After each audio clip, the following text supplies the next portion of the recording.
good to me. I forgot about him. Head to Dallas where questions about Kristaps Porzingis' future are swirling. Latest report says Porzingis feels like an afterthought to Luka. Hey, Brandon, Kristaps reportedly being frustrated with his Mavericks role is blank. Delusional. Very delusional. I mean, you got to think about it. You're the highest paid guy. We get that. And you're expecting to be treated as such. But you're not being treated that way because they can't count on you.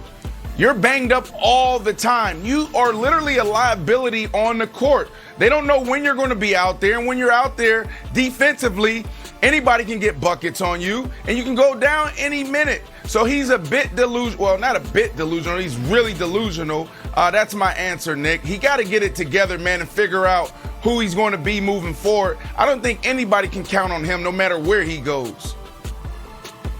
And this is embarrassing because he's got the best gig in the NBA is the star alongside the superstar.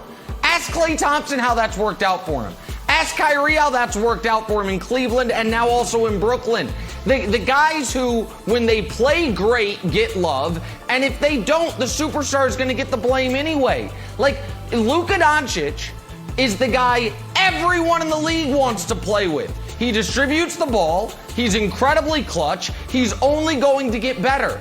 And the fact that Kristaps is upset that this isn't his team, buddy, he's a lot better than you. And the way you played in this postseason, so is Dorian Finney-Smith, Tim Hardaway Jr., and maybe Boban. Get your act together, Kristaps. This is going to be a disaster for my large adult Slovenian son because they've got $100 million wrapped up in this guy who wants to get run out of Dallas the way he got run out of New York. It's embarrassing. It's totally embarrassing. Right. Life of a unicorn. Okay, Boban is better at selling goldfish, but he's not better of a basketball player than Porzingis. My answer is obviously. And I know we all love Luka, and there's one rule on this show, there's no Luka slander, but gosh darn it, Luka does control the ball a lot. In the past 25 years, and I know we think this is a positive Luka stat because it's scoring and assisting, like, all right. 21 points and 11 assists. What shoulder injury? Hey, Brandon, game one between the Suns and the Nuggets was blank. More of the same, Jenna.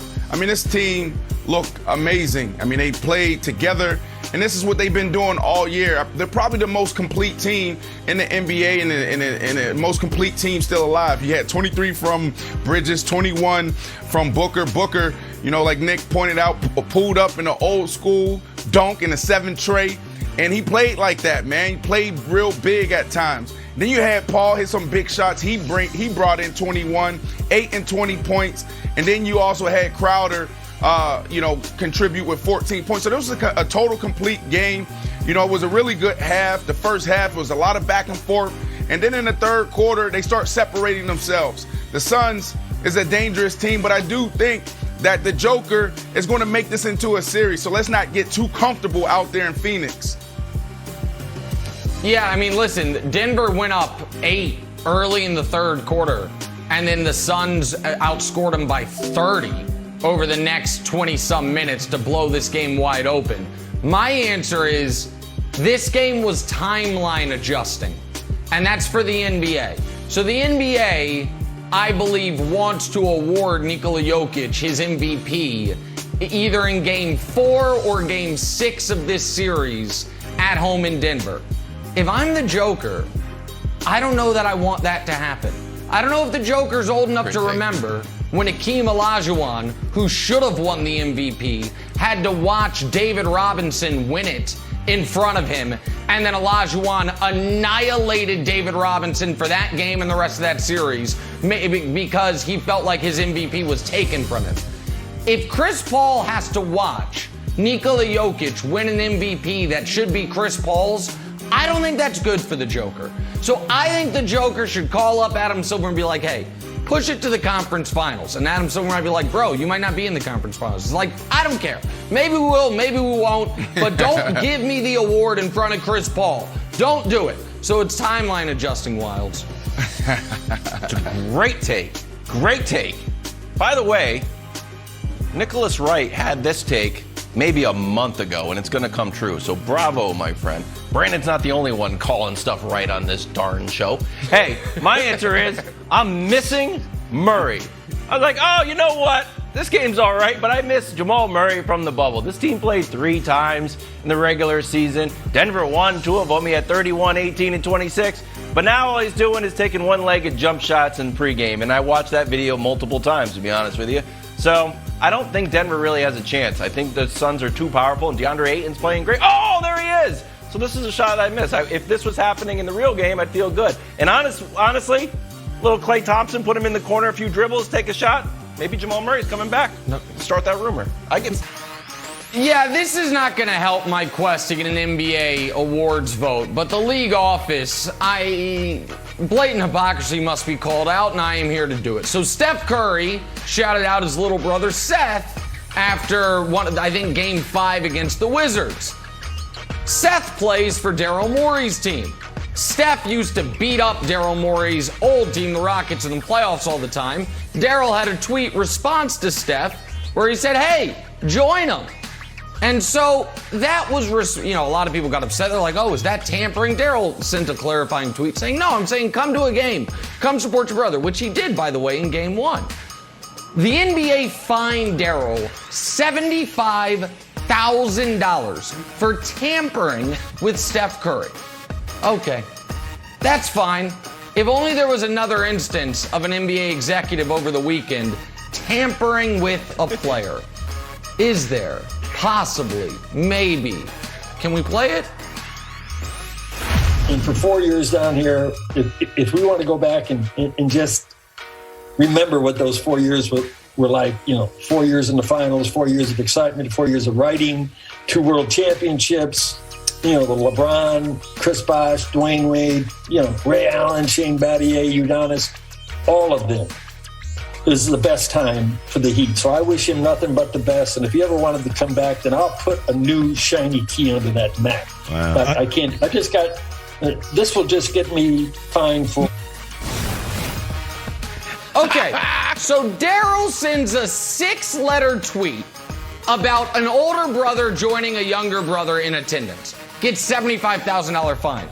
Pat Riley goes on Dan Le Batard's new television show, congrats to Dan, by the way, and says he will leave a key under the mat for LeBron James. Thus far, crickets from the league office. Now, I'm not one to say the league is getting a little get back at Daryl for the old China tweet, but I am one saying, it sure seems like one of these violations a little more egregious than the other. I'm excited to see what Pat Riley gets fined for tampering with LeBron James. I'll be waiting with bated breath, Jenna. I'm sure you will, Nick. I'm sure you will. Hey, did you guys ever see that Gary Sinise movie, Forrest Gump? Or that Diane Keaton film, Godfather? Did you see that? Or how about that Hector Elizondo movie, Pretty Woman? Wasn't that great? Oh, what's that? I'm off by a couple of letters in the A-lister, B-lister, C-lister ladder?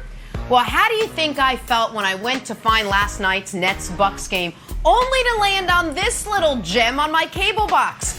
Blake Griffin and the Nets try to take a 2-0 series lead, whatever. I stopped reading. Blake Griffin. Blake? That's who you picked. You picked Blake Griffin, not Kyrie or KD or Harden or Nash. I don't know, not even Jay-Z. You picked Blake, and nothing against Blake. I love him, but I mean, I need to calm down. I think I'm just going to go back to watch that Alan Rickman film I started earlier, Die Hard. I'm going to go finish watching that. That was a good movie. I can't even be bothered with this anymore. Wow, let's go. He was great in that. Hey. I think that's fair. Yeah, he was good at that.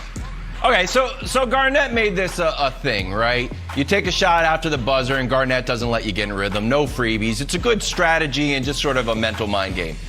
Well, Nicholas Claxton took it to the next level last night, where poor Giannis, and I don't know what he's doing here, is literally on his backside and tries to take a shot, and it gets blocked. So it might be the most egregious use of this Garnett strategy, on the verge of bullying. But also, Giannis, this is not going to count. Shooting from your fanny is a good sign of how the whole game went. So good job, Nicholas Claxton. Kevin Garnett is proud. You said fanny. You made my morning. Hey, let's play a little drawing a blank. On a revel in Fanny. Start out west. Little Nuggets, Suns, and Phoenix remains so hot. Took a 1-0 lead last night in the conference